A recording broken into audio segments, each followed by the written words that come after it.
আমাদের বৃহত্তর বাজার এলাকার সবাই থানায় চলে যাব।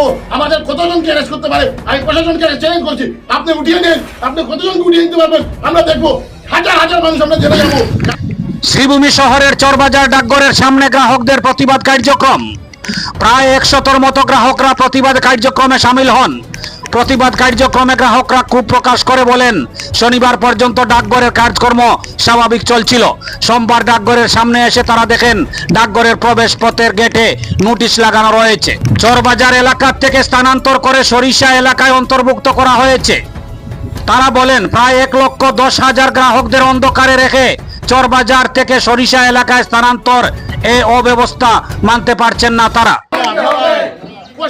হস্তান্তর মানছি না, মানবো না। হস্তান্তর মানছি না, মানবো না। আমাদের দাবি মানতে হবে। এলাকাবাসীর দাবি মানতে হবে। এলাকাবাসীর দাবি মানতে হবে। আমাদের আন্দোলন চলবে। পোস্ট অফিস এখানে রাখতে হবে। পোস্ট অফিস এখানে রাখতে হবে। আমাদের আন্দোলন চলবে।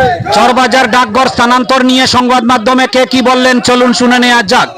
আপনারা দেখছেন আমার সোনার কালীগঞ্জ। যে চরবাজার পোস্ট অফিসটি স্থানান্তর হচ্ছে, দুঃখ লাগে।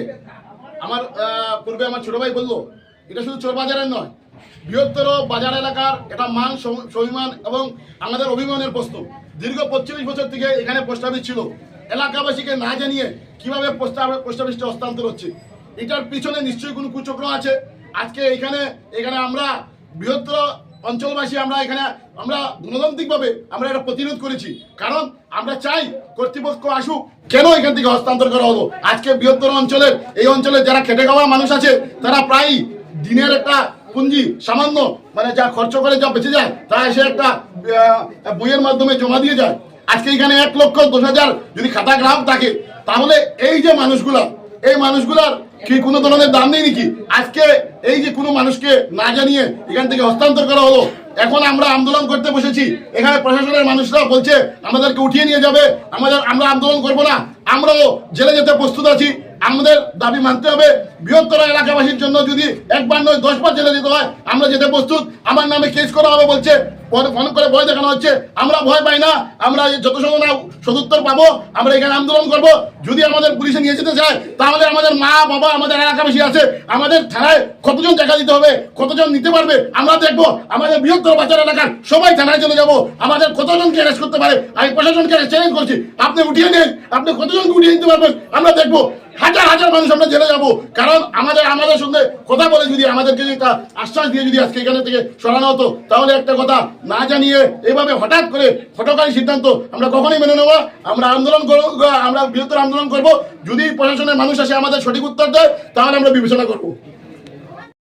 আজকে আমাদের চরবাজার পোস্ট অফিসটা স্থানান্তর করা হয় সরিষা পোস্ট অফিসে। আজকে 45 বছর থেকে এখানে আমাদের এই পোস্ট অফিসটা আছে। প্রায় 1,10,000 মানুষের বই এখানে আমাদের এই পোস্ট অফিসে আছে। আজকে একটা দেখতে পারবেন আপনি এখানে, আজকে অনেকের হয়তো বাজারে যাবে, কেউ হয়তো ওষুধ নেবে, কেউ হয়তো কলেজের ফর্ম ফিল আপের জন্য টাকা জমা দিবে। আজকে এখানে এসে সবাই দেখলো যে এটা হঠাৎ করে একটা নোটিশ দিয়ে দিল, এখানে কেউ জানে না। এখানে আজকে আমিও এখানে এই জায়গার ওনার, আমাকেও পর্যন্ত এটা নোটিশ দেওয়া হয়নি যে এখান থেকে আমরা স্থানান্তর করছি। হঠাৎ করে একটা ডিসিশন নিয়ে নিল, তার জন্য আমি তীব্র নিন্দা জানাই। এবং SDI সাথে কথা হয়েছিল, তিনি নাকি ট্রান্সফার হয়ে গেছেন, তিনি এই ব্যাপারে কিছুই জানেন না, তিনি যেটা ফোনের মাধ্যমে বললেন। আজকে এলাকাবাসীর আজকে যে ক্ষয়ক্ষতি হয়েছে, এলাকাবাসীর একদিনের যে ক্ষয়ক্ষতিটা, এটার ভরণ পোষণ কি নিবে? আজকে দেখুন, সরিষা যেতে হলে এখান থেকে যেতে হলে প্রায় 40-50 টাকার ভাড়া লাগবে। আজকে কেউ হয়তো নিম্ন একদম মানুষ হয়তো 100 টাকা জমা দেয়, আজকে যদি ও 50 টাকা ভাড়াই লেগে যায়, তো আর কি আর জমা দিবে? তা এটাই আমি আজকে ডিসি মহোদয় দৃষ্টি আকর্ষণ করে বলছি যে এটাই যাতে অতি সত্বর আমাদের এখানে এটা চরবাজার এলাকার প্রবলেম নয়, এটা চরবাজার, চোরাকুড়ি, পূববাজার, সাংবাসাদ রোড, সরিষা পর্যন্ত। আজকে আপনি বুঝতে পারবেন যে 1,10,000 মানুষের এখানে বই আছে। আজকে এই যে অবস্থাটা জন্য দায়ী কে? তার জন্য আমরা আজকে যে আমরা মনে করো আন্দোলন করছি, আমাদের যদি জবাব না দেয় তারা, তাহলে আমরা বৃহত্তর আন্দোলন করবো।